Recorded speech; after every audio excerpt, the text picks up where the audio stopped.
ये है cell unit of life की समरी। इसके बीच में टोटल ऐसे 8 पॉइंट है, लिटरली 8 पॉइंट्स है जो कि चैप्टर में दिए हैं, मतलब इसका रेफरेंस मिलता है, बट यहां पर थोड़ा सा डिफरेंट दिया है। जैसे कि एग्जांपल देख लो, the endomembrane system includes of endoplasmic reticulum, Golgi complex होता है, लाइसोसोम्स होते हैं, वैक्यूल्स होते हैं, यहां पर हमें पता था, एनसीईआरटी के बीच में दिया है। But all the cell organelles perform different but specific functions. ये देखो, इसके ऊपर स्टेटमेंट बेस्ड क्वेश्चन आएगा और आप कंफ्यूज हो जाओगे कि ये क्वेश्चन कहां पर दिया था, पता तो नहीं था, क्योंकि ये डिफरेंट बट स्पेसिफिक फंक्शंस करते हैं, ऐसा स्टेटमेंट दिया है जो कि इंपॉर्टेंट हो सकता है। आगे जाके देख लो, centrosome and the centriole form the basal body of the cilia and flagella, जो कि आपके लोकोमोशन को फैसिलिटेट करते हैं। ऑब्वियसली एनसीईआरटी में दिया है पर स्टेटमेंट नहीं दिया है ऐसा, तो ये स्टेटमेंट आपको समरी के बीच में मिलेगा। आगे और भी ज्यादा इंपॉर्टेंट चीजें हैं। In animal cells centrioles also form the spindle apparatus during cell division. तो यहां पर इंपॉर्टेंट है कि आपका जो सेंट्रियोल होता है वो एनिमल सेल के बीच में, यहां पर प्लांट सेल नहीं है, वो जानबूझकर यहां पर प्लांट सेल्स देंगे मेरे दोस्तों। तो क्या करता है, स्पिंडल apparatus फॉर्म करता है सेल डिवीजन के वक्त में,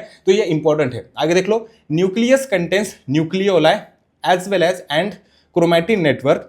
It not only controls the activities of organelles but also plays a major role in the hereditary। देखो यहाँ पर कितना इंपॉर्टेंट है, उसके दो फंक्शंस दिए हैं यहाँ पर। तो एक तो आ जाएगा कि एक्टिविटीज ऑफ ऑर्गेनेल्स आएगा, जो कि इंपॉर्टेंट है। आपको सच में नहीं लगेगा कि क्या सच में वो एक्टिविटीज ऑफ ऑर्गेनेल्स को कंट्रोल करता है, ऑर्गेनेल्स तो सेल्फ कंट्रोलेट होते हैं, नहीं मेरे दोस्तों, यहाँ पर वो ये करेगा।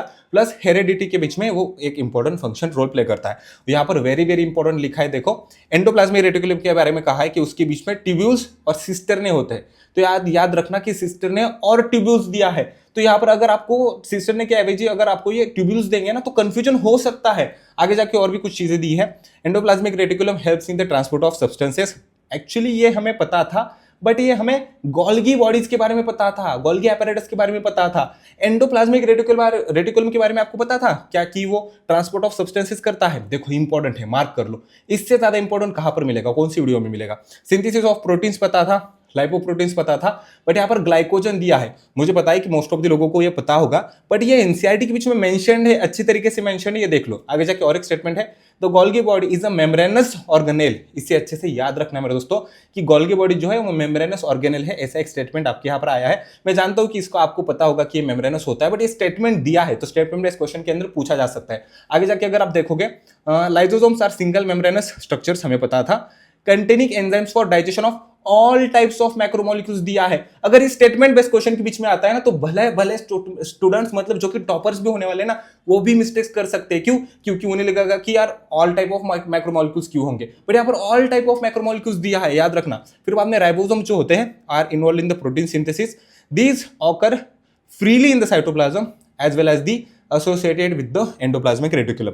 तो उसकी दो चीजें बताई है, एक तो वो फ्रीली भी हो सकता है साइटोप्लाज्म के बीच में, या तो आपका एसोसिएटेड होता है। ये आपको कॉन्सेप्ट पता होगी, बट यहाँ पर स्टेटमेंट दिया है। आगे जाके है, mitochondria help in the oxidative photophosphorylation, sorry photo नहीं होगा यहाँ पर, बस फॉस्फोरिलेशन होगा, I am sorry, and generation of ATP यहाँ पर दिया है, स्पेसिफिक दिया है।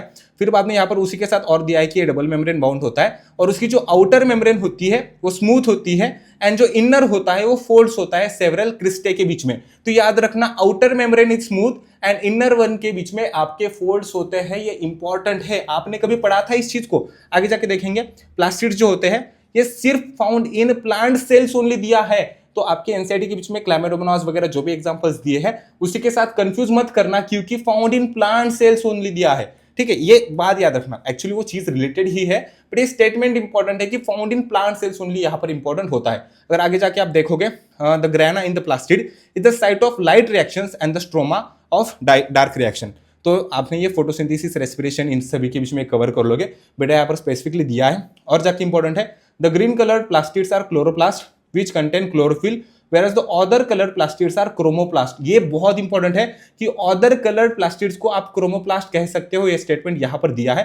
एंड सबसे लास्ट में आता है न्यूक्लियस के बारे में दिया है। द इनर मेम्ब्रेन जो होती है न्यूक्लियस की वो एनक्लोज करती है न्यूक्लियोप्लाज्म को और उसी के साथ क्रोमैटिन मटेरियल को। एक्चुअली मुझे इस वीडियो को 3 मिनट्स के बीच में कवर करना था, बट ये वीडियो 4 मिनट के आगे